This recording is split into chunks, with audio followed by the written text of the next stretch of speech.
All right, y'all, they say just hit record, so here we go. My name is Scott, and I'm the owner of Vanilla Woodcraft in Gilbert, Arizona. Currently in my workshop slash garage. Temperature is probably 102, 104 in the shop. Uh, can't have any fans on because they're loud as hell, so I'm going to bang this out real quick. And if we need to make additional videos for guidance, I can. Just let me know down in the comments. Like it says in the tagline, pay off your CNC in a month. I'm gonna show y'all how I did it, and we're looking at it. We call these pumpkin lanterns. This time last year, on this exact date, basically last year, started fooling around with these things, and between September 4th and October 15th, sold 75 sets at $100 a piece, so that's 7,500. Sold another couple hundred of them, at least 100 of them at $25 a piece. So there's 2,500, which is 10 grand. I also did some wholesale and whatnot, so round numbers, at least 10,000 bucks. My Shapeoko machine, all in, was probably close to 10 grand, so it paid for itself. And if not, it paid for the Shapeoko, and it paid for the planer, and it paid for the table saw, and like all my shops paid off basically behind doing pumpkins last year. So these are the pumpkins I'm doing this year. Last year was a set of 7 for $100. This year's a set of 6 for $100. Last year was 3 different sizes. This year they're all going to be the same size. Last year they had these little wonky stems that stuck out the top. This year they're all flat tops, so they'll box and ship, so they will bag and carry. So all the parts are the same. I don't have to have 10 piles of parts and run out of smalls or be out of larges or whatever. This way, if I'm out of parts, a back is a back. They're all the same size. I do take my Delta table saw and knock out a whole ton of these parts. I've also got a Harbor Freight miter saw. Is it great? No, it's Harbor Freight. Will it chop? Yes, it chops. Is it super square? Gets the job done for rustic pumpkins though. That thing has made me a fortune in the last 12 months. So doesn't take a whole lot of tools. Got an air compressor over here that I got from Lowe's. It's ultra quiet, supposedly. It is quieter than some other ones I've had, but it's still loud. So I've got it turned off for this video. So what I do is I take a big pile of fence pickets. I'm sure y'all know what a fence picket looks like. And I turn them into buckets of parts. Like that's a bucket full of roofs. Right now I don't have a backs bucket, but that's a stack of the back. These are the toppers, stem mounts we used to call them. These are the sides, and then those are the faces. The faces I make on my Shapeoko 5 Pro 4x4. I use exclusively the Jenny bits from Cadence Manufacturing here in town. Cut these all specifically with the mini Jenny. Guys, this thing is kick butt.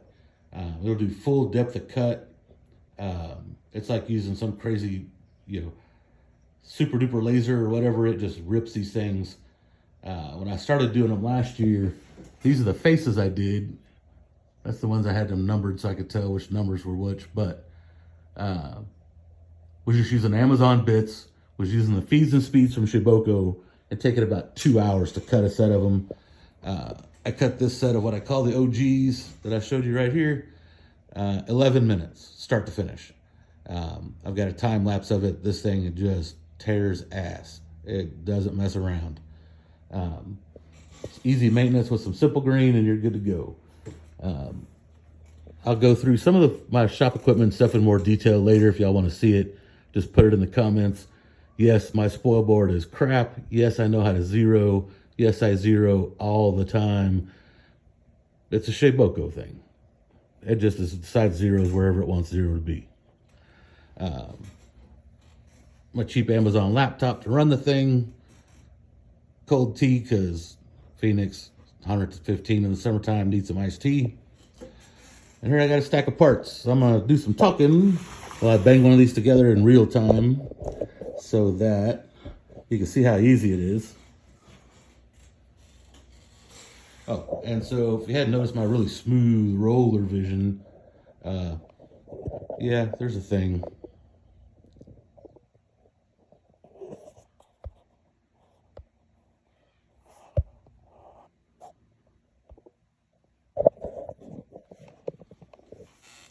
I'm a roller.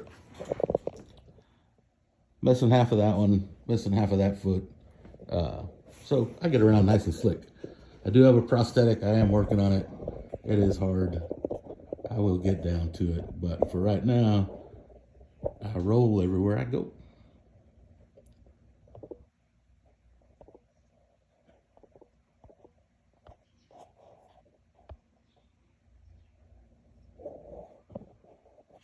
All right, so I'm gonna show you how to bang a set of these out. What I do is I lay out all my parts. All these do pretty much in sets of 6s. So I need 6 faces, I need 6 backs, I need 12 sides, 6 roofs, 6 stem mounts. Start with the backs, pop on a couple of sides, pop on a face, stick it in the pile.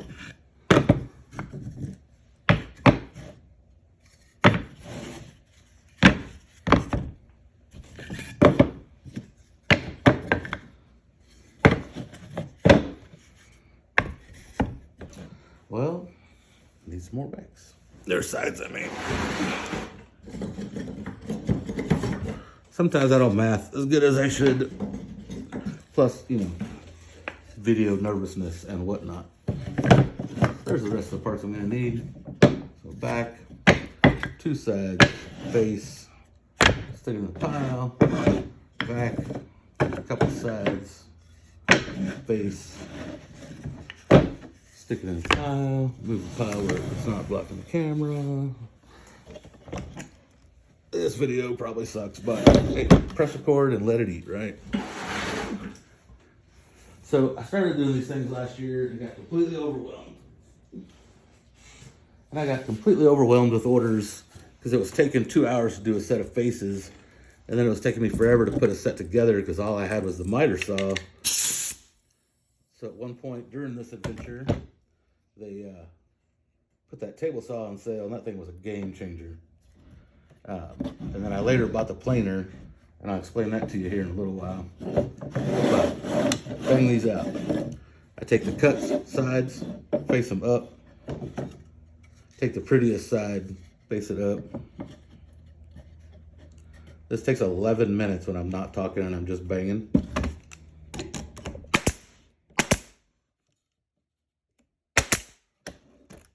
Reading that side, flip her around.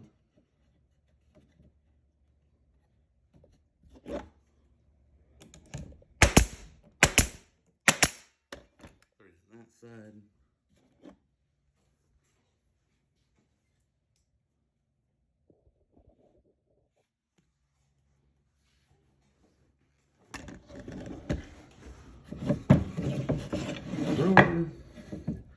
I don't worry too seriously about lining it up. It's rustic. These boards are pretty dry. They've been on the front porch for a hot minute. But when you get some wet ones, as they dry, they move around all over the place. You can spend a bunch of time getting it super perfect and super crisp and super 90s. And you go out the next day and they're all wonky because cedar moves a lot. Same thing on the roof. Just make it look good on the front. Doesn't matter what the back looks like. One in each corner.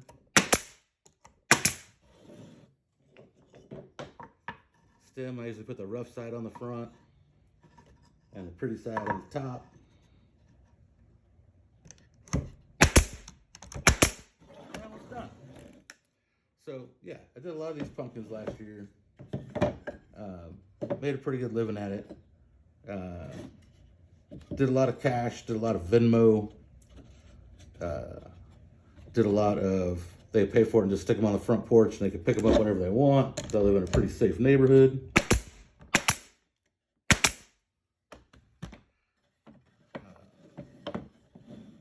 Didn't really get into staining them or painting them. Actually, I take that back. I did paint a set and they looked kick-ass.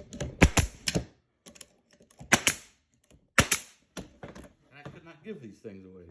I got them down to like 50 bucks and nobody wanted them. I thought they were cool as hell, so I decided to keep them. They're in a bucket over there. And then I made some Christmas ones, and I also sold a bunch of Christmas ones.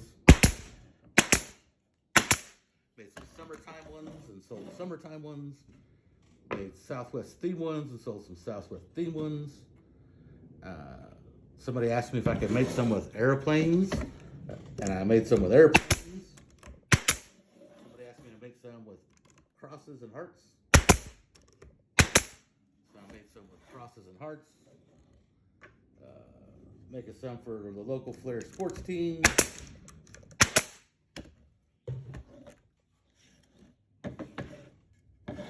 Yeah, so middle of my pumpkin empire last year, I'm diabetic and I got a sore on the bottom of my left foot. Didn't really worry about it. It was healing. Everything's cool. Woke up one Saturday morning, everything was not cool. Sunday morning, my right leg was all swollen up. The calf was all swollen up and the foot was all swollen up and turned purple. Go to the hospital and deal with the B team on a Sunday, so dealt with it overnight. Monday morning, rolled up to the hospital. Used to smoke like a freight train, so I had my last cigarette. Used to live on Dr. Pepper instead of water or anything else. So chugged to the end of what turns out to be my last Dr. Pepper. And into the hospital I go. And 45 days later, I come out with a below the knee on the right side and what's called a transmet on the left side, which would have been difficult enough. But when I went to the hospital on that Sunday, there was a big bruise on the back of my right leg. And they relocated that bruise to like wrap around the end of stump. And when that skin got displaced, it didn't know how to heal. So it basically healed from the inside out, which was pretty disgusting looking, but has taken, I don't know, coming on 9 months or something, and it's still not 100,000%. I still take some very drastic measures to keep it from being a problem, but it's finally kind of not a problem.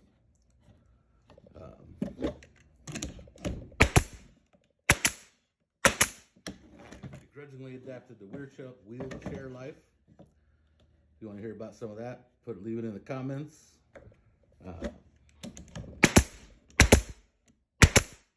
This nail gun I'm using is from Hitachi. A lot of times you can get it on sale at either Amazon or Lowe's for as low as $50. Sometimes it's on its regular price, which is like $109 or $119 or something, but they put it on sale pretty easily, pretty often.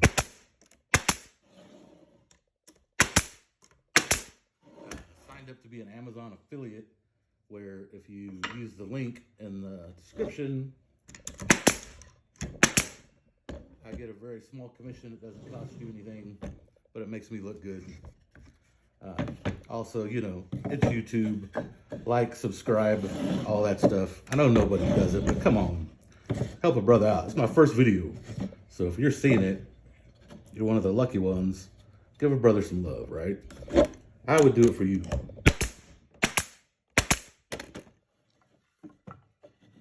Using the Metabo brand. Oh yeah, it's actually a Metabo brand. There used to be Hitachi. Really likes the Metabo nails versus any other kinds of nails. So I buy those off Amazon. I'll put a link in the description.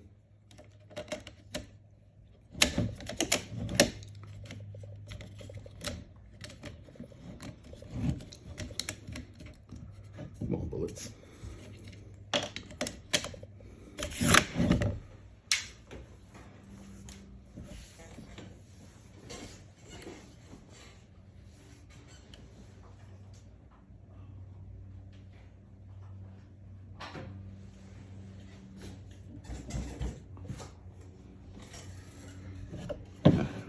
Turn the compressor off because sure enough, it'd ruin the video in a hurry.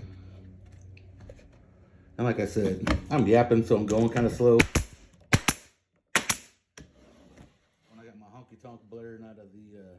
lady who shall remain nameless on the shelf over there. And my fan going, and my swamp cooler going. And I'm just sitting here banging out these things because I got buckets of parts. 11 minutes is about what it takes me to put together a set.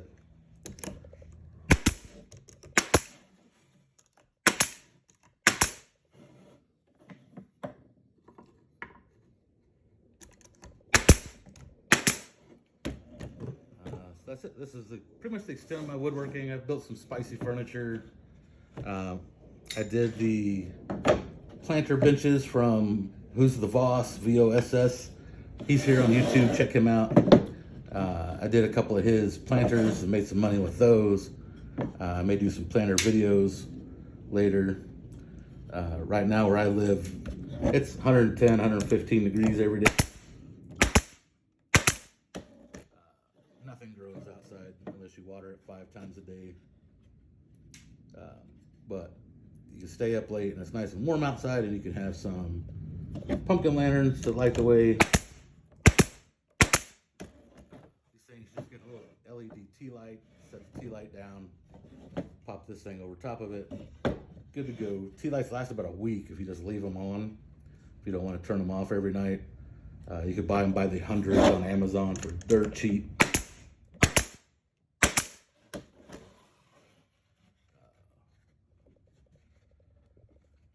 If you don't want to make a set of these things and you just want them shipped to you, I'm happy to ship them.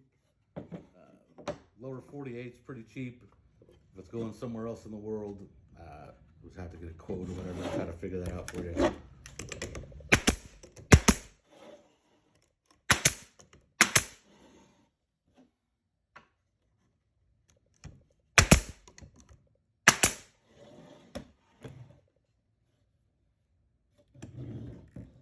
That's it, my friends.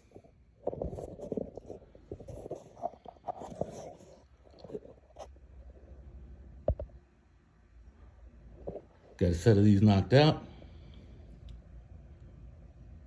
It says this video is 17 minutes, so that's probably about right. But yeah, made a lot of money, super easy. Anybody can do it. I'm assuming you know how to NC already. If you need a video on how to do the NC files or whatever, that's good. Let me know in the comments. I have a bunch of styles available. Go to vanillawoodcraft.com and you can see them. Got notes that says what size everything is. Here's my stack of fence pickets that I'm gonna turn into $100 bills. My wind planer. Maybe I'll go through and do some product reviews on some of this stuff at some point. But right now, it is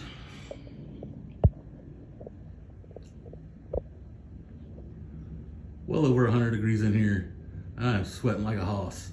So I'm out. Please, again, like, subscribe, share. There's gonna be more cool stuff coming.